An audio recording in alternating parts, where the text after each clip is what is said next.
Hello and welcome to UAT Time within the United Countries Special by First Ukraine. You can find us on the frequencies available on our website firstua.com. I'm Sergei Velichansky. And I am Olivier Vedrin. UAT Time is dedicated to bring Ukraine and Europe closer to each other by introducing the real Ukraine to the rest of the world. Freedom of press has been one of the demands of Euromaidan, but do we all know how the free press look like? Does free always mean truthful? Our guest today is Yevgen Fedenchko, director of Mogilia School of Journalism and co-founder of StopFake.org. All right, thank you. Thank you for coming. Thanks for inviting me. Actually, StopFake.org, I would say for the year and a half, has been one of the major tools to fight fakes.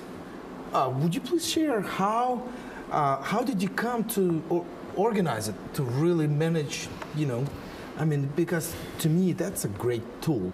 Yeah, actually when me and my colleagues started this project, we did not plan it to be so long-running, so we planned it as a very short-term project to debunk propaganda which was abandoning after the occupation of Crimea. But then we noticed that propaganda is becoming really a very powerful tool of information warfare, and we need to expand our activities and to include new types of content we produce to reach to the audiences which become subject to propaganda. So we started with a website only in Russian and English, and then we added video digest available on YouTube, and then we added other languages, like now we have Romanian, we have Bulgarian, we have Spanish, and next month we would be adding French, we would be adding Italian, and we would be adding Greek. So we have a lot of plans right now, and we're expanding because propaganda is not going anywhere, and for the last year and a half we noticed that it's just increasing and become much more sophisticated, so still a lot of space to improve what we are doing. It seems like with Stop Fake you've done much more than the whole Ministry of Information. We're not competing because Sure. we have very different roles, and that's one of the questions I always ask. We would never compete with the ministry, as well as ministry would never compete with us, because people who read in our website should trust what we are saying. Sure. And we have a lot of Russians, for example, reading our website. So if it would be government, what would be the reason for them to trust us? Okay. So it's a question of credibility, and we also emphasize that this is a journalistic project. So you pretty much take pride in being independent. Absolutely. So this is what made this project successful, Okay. and that serves again to our credibility and why people trust us. All right. It's a really good tool, and because you know that the propaganda now we have in I can say we are in the next step of propaganda. At the first time we have a very classical propaganda, but now I am agree with you. The propaganda is more sophisticated, and we have to take care. And now also with this crisis in Syria, the propaganda will be, I think, more efficient. Because Putin wants to show now that he wants to help Europe, and I think we have to increase our policy of counter propaganda, because this is obvious that now the Russian government take Syria to reinforce its propaganda also. Then I think you have also to communicate about that. I don't know if you do, but... Yeah, I would totally agree with you that Syria is used to some extent to distract attention from Ukraine. But on the other hand, we can analyze the tools which are used by propaganda in relation to Syria, and I can find a lot of similarities. So basically what we researched for Stop Fake at the stage of Russian war against Ukraine is now absolutely instrumental for analyzing the war in Syria, because it's all the same tools that are used by propaganda. So they do not invent anything new. But what is very interesting is at the first time the Russian propaganda was very Soviet propaganda, but now more and more it's more I can say sophisticated. they change something, like advertising, publicity. They are more psychological, emotional.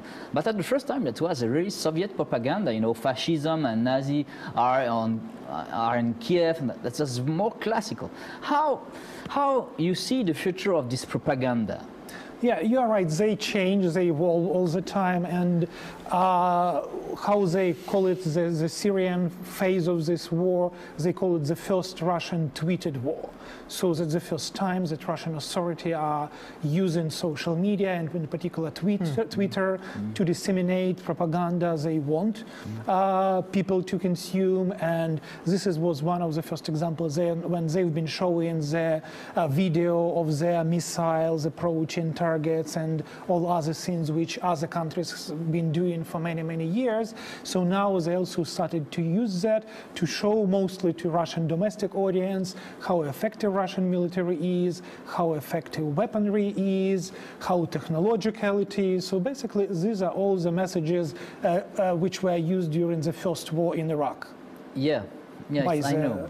We did the same. We did the same in Iraq. I totally agree with you. But it was very funny when they did, during a Meteo presentation, they talk about Syria, that the Meteo is good to do some bombing on Syria. Yeah, and that's exactly the example which I meant when I was mentioning that the tools for propaganda against Ukraine and against Syria are pretty much the same, because the same tool of weather forecast was used for Ukraine by probably 6 months ago or 8 months ago. They also have been showing that weather over Ukraine is great. It's perfect time to start military campaign, to continue a military campaign. Do you think Stop Fake will cover some Syrian events as well? Or is it basically concentrated on Ukraine? Yeah, actually what I can say is that there is no strict division that this is ends the Russian war in Ukraine and this is starts something else. So for me it's just continuation of the same war but conducted in different regions, but it's the same war of Russia against the West. Which was brought from Ukraine, but it's still going in Ukraine. So we should emphasize this all the time, that the war of Russia against Ukraine did not end it. So they now just conduct two wars at the same time. Strategically, for Russia, this is very important, because in Syria, they have this naval basis, Tartu. Yes, they have the same in Ukraine, Sebastopol. And this is the same issue, strategical issue for Russia. And they don't want to lose their strategic point in Syria with Tartu. This is only that. And I agree with you, we have to face the same problem. This is a comeback of a very classical empire. Yeah, but with some small difference, because Crimea is strategically much more weaker compared to the base in Syria, because Syria is an open water base, and in Crimea all the naval bases of Russia are locked. Yeah. And they totally depend on Turkey as a NATO member on ability to cross to Mediterranean from Black Sea Fleet. So it's more symbolical meaning compared to the Syrian base you mentioned. So I would not call it that Crimea is that much important from strategical, but for the mind of the Russian, for the mind, yes, this is very but important. for military planning, no. No. To prove the case that I honestly believe in what you guys do, if there is anything we can help with, we would love to help, because Stop Fake, I would say, has been one of the most important and successful, influential and effective. So, but now I want to talk to you a little bit as director of Mahila School of Journalism, because it is a well-respected school. And here's, while we had one of the guests, foreign guests, there was this thesis that the free press does not mean truthful press. What do you think about this statement? Free press does not mean truthful press. Because we have strived, we have demanded that at Euromaidan that we want free press from the dictatorship or from the a private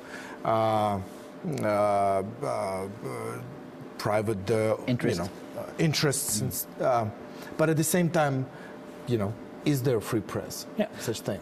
I would start from the opposite statement, Okay. that you cannot find the trustful media if you don't have free press. Okay. So an example here is Russian media system. So we all were witnesses how the system was closing down gradually and then more rapidly. And now it's absolutely closed media system controlled by the government. And this is the place where you cannot basically find any information which can be alternative to what government want you to know. Okay. So in this situation, you basically cannot trust media, you cannot trust information you get, and the result of all this closing of media system is the turning of all types of media. It can be state-owned, it can be private, to the propaganda outlets. So this is a result. And so if to rephrase your question, yeah, within free press, it's much more difficult to control what media would be telling from governmental point of view. Mm-hmm. But from the point of view of media consumers, meaning you and me, it's much more opportunities to find all different types of points of view. Mm-hmm. And then you can pick different facts and different opinions to get your opinion. Because otherwise, you would just not be able to get this alternative information. Even in situation where we have social media, internet, it doesn't help a lot. Because again, Russian example shows that, of course, you can have yes. it, but when in situation when 94% of people get their news from TV news, yeah. Packed internet doesn't play that yes. much big role. Yeah. So all this doesn't create added value. So television is still dominating, and if it's owned by very few people or by the government, you never can get most of the people in the country participating in the public life in the way as we would understand it. Mm-hmm. Yes, and that's why in Russia you don't have a free TV channel. Because if you are a dictatorship, if you want to lead your people, you must have all the power on the TV channels. TV channels is the most important. Even in Western countries, the TV channel is the most important media nowadays. And in Russia, I am totally agree with you, the TV channels belong to the government policy. And you have some newspaper who are a little bit free, but nobody care. Nobody care. Mm-hmm. They take care about TV channel only. And I agree with you, this is the shame in Russia. And also with this law of foreign agent, they can do nothing. Yeah, and if I can add, there is another concept how we can look at the media. One of my colleagues from the United States said that we cannot expect media to be objective because objectivity is very subjective matter. Mm-hmm. But what we can expect from media is to be transparent. So they must be open about whom they belong, what policies they conduct, what the editorial policy is. And so we can pick, if we know exactly what this particular media is about, we can then pick something else or something else. Yeah, okay. Because it's like this. Here's the situation in Ukraine. Pretty much when you turn on a TV channel, you pretty much know, well, at least a little, you know a little more than maybe 2 years ago, but you kind of know that there are some channels, they belong to this and this person or party or company or enterprise, and you can kind of know what idea they're trying to promote. So at least that somewhat helps, you know. Otherwise, it's probably the objectivity, again, another thing, because seriously, it's like they're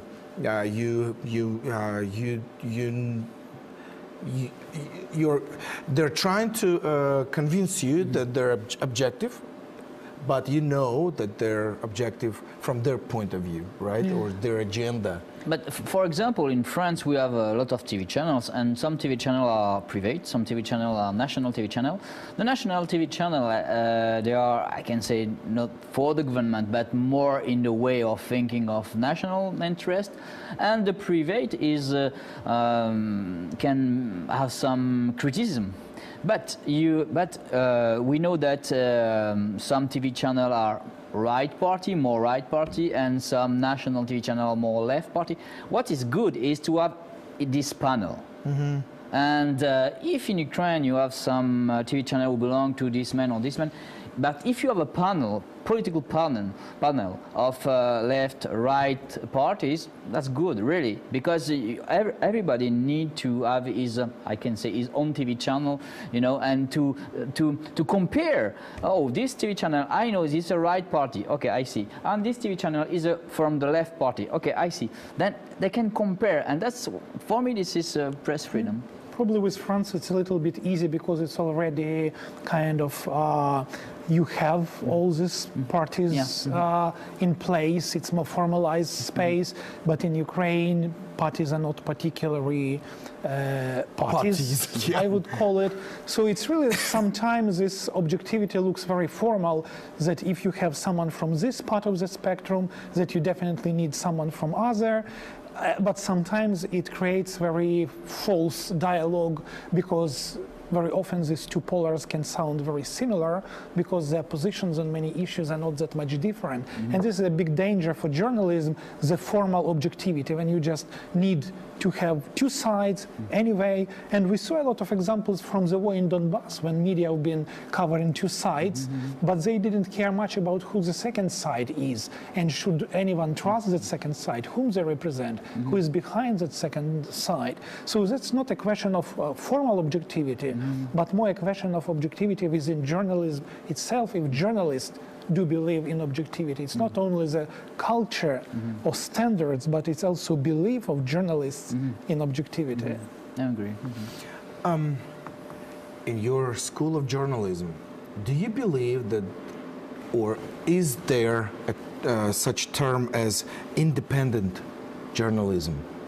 Is there such a status in this world where you can pretty much sell or buy anything or anyone? It's up to how much, you know, is offered. Yeah, it's an interesting question, because I've been talking to my students a lot about this, and including at the interview when we just admit them, and asking where do you see yourself in journalism 5 or 10 years from now. And previously all of them wanted to work for some huge TV channel, to be a news anchor, to present their own show.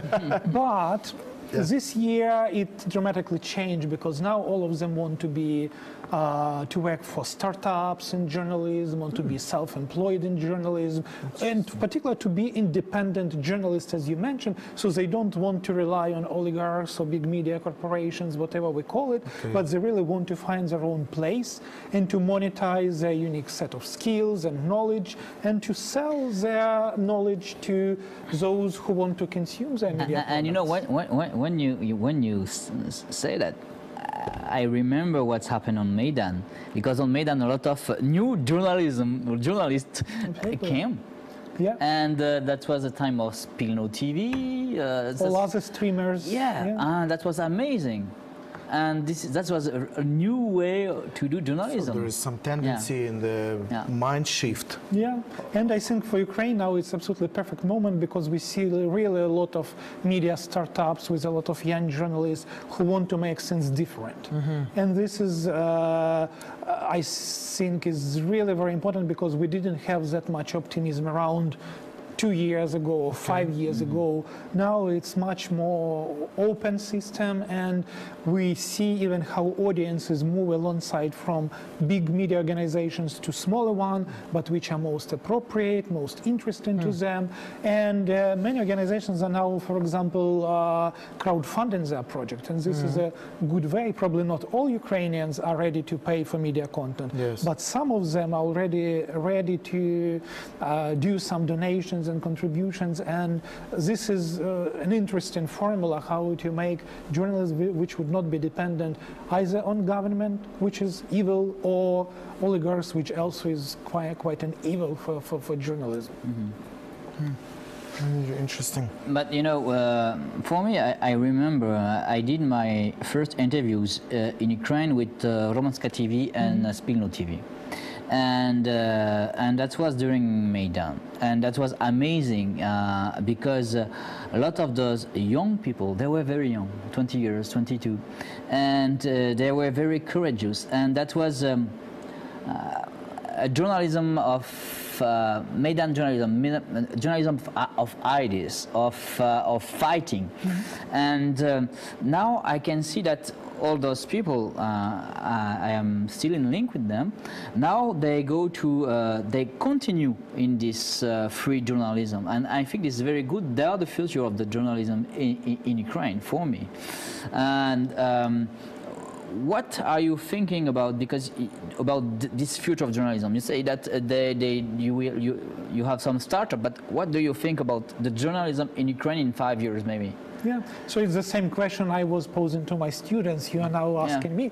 I think there are a lot of opportunities for journalism, and again, I am a big fan of new media and digital media and multimedia storytelling, and we could see how many new instruments journalists are getting these days due to internet.